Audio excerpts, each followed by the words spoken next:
सबसे पहले तो मैं दुर्गा पूजा की ढेर सारी बधाई शुभकामनाएं एक बार फिर से दूंगी। आज विजयादशमी है, रावण दहन है।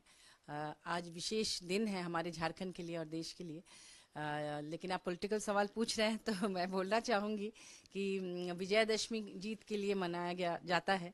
तो इस बार 2024 में हम लोग जीत कर आ रहे हैं, क्योंकि जनता देख चुकी है कि कौन उनकी हितैषी है, कौन काम करता है। इतने कम समय में गठबंधन की सरकार और माननीय हेमंत सोरेन जी ने जो काम करके दिखाया है यहाँ के लोगों के लिए, तो लोगों ने मन बना लिया है कि इस बार फिर से उनको मौका दिया जाएगा और हम लोग दुगुनी ताकत से काम करेंगे। जो काम अधूरा रह गया है, कोविड की वजह से काफ़ी समय बर्बाद हुआ था, उसे हम लोग करेंगे, पूरा करेंगे।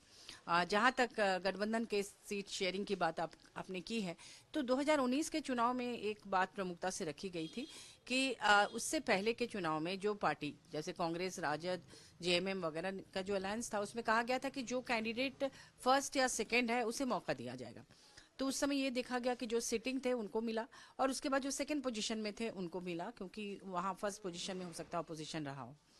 तो इस बार भी मुझे लगता है, क्योंकि मैं इंडिया गठबंधन के जो नेशनल जो मीटिंग्स हुए हैं उसमें कई में मैं भी शिरकत की हूँ, तो उसमें जितने बड़े नेता हैं देश के, हर पार्टी के, हमारे इंडिया गठबंधन के, सभी ने एक स्वर में यही कहा कि जो कैंडिडेट जिस पार्टी का है और वो जीत का सबसे ज़्यादा भरोसा दिला सकता है, जिसके पास उस तरह के आंकड़े भी है, जो सबसे ज़्यादा जीत के करीब है, उसे ही टिकट मिलेगा।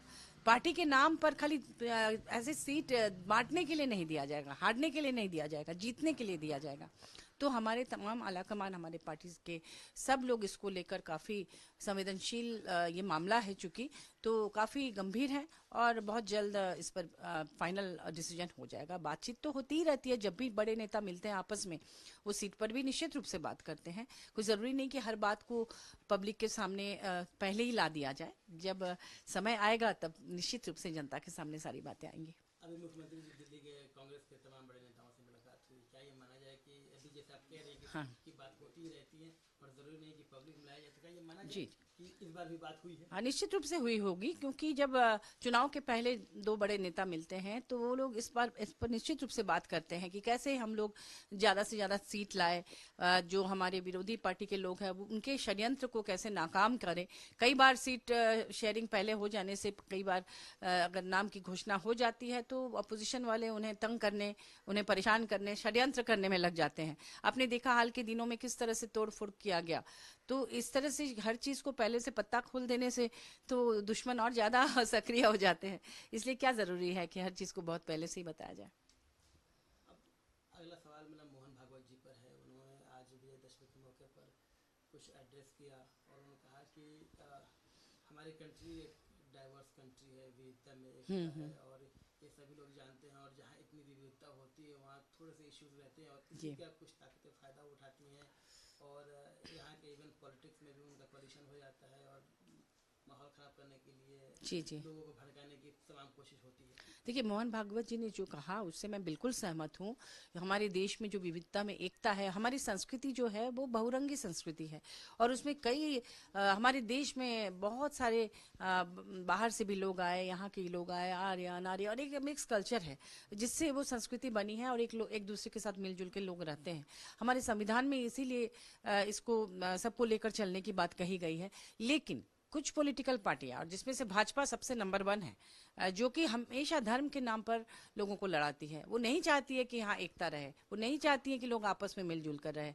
जब भी लोग शांतिपूर्ण तरीके से रहते हैं, तुरंत उसमें कोई एजेंडा लेके आ जाते हैं, धार्मिक मामला लेके आ जाते हैं और उन्हें आपस में लड़ाने का काम करते हैं। उनका वोट लेने का तरीका ही है पोलराइजेशन करके वोट लेना। तो ये जो उन्होंने कहा, ये सबसे पहले तो भाजपा पे लागू होता है, मुझे ऐसा लगता है। जी उन्होंने ये भी कहा कि ऐसे माहौल में बाहर से अब्रॉड से गवर्न करना बहुत आसान हो जाता है क्योंकि साठगांठ हो जाती है। देखिए, ये साठगांठ तो सबसे ज़्यादा वही समझ सकते हैं, क्योंकि साठगांठ की बात अभी हिमंता बिश्व शर्मा जी जो यहाँ के प्रभारी हैं झारखंड के और असम के मुख्यमंत्री हैं बीजेपी से, उन्होंने खुद ही कहा कि जैसे हमारे हेमंत जी को जेल भेजा गया और उसके बाद जो मुख्यमंत्री यहाँ बनाए गए, उनके साथ वो 6 महीने से संपर्क में थे, ऐसा उन्होंने खुद ही स्वीकार किया है। और उसके बाद क्या हुआ आपने देखा, किस तरह से तोड़ के वो ले गए।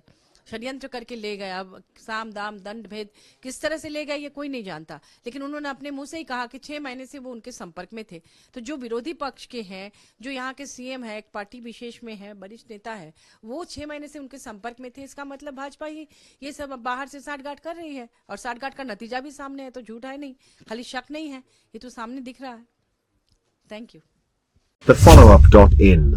Like, share, and subscribe. www.thefollowup.in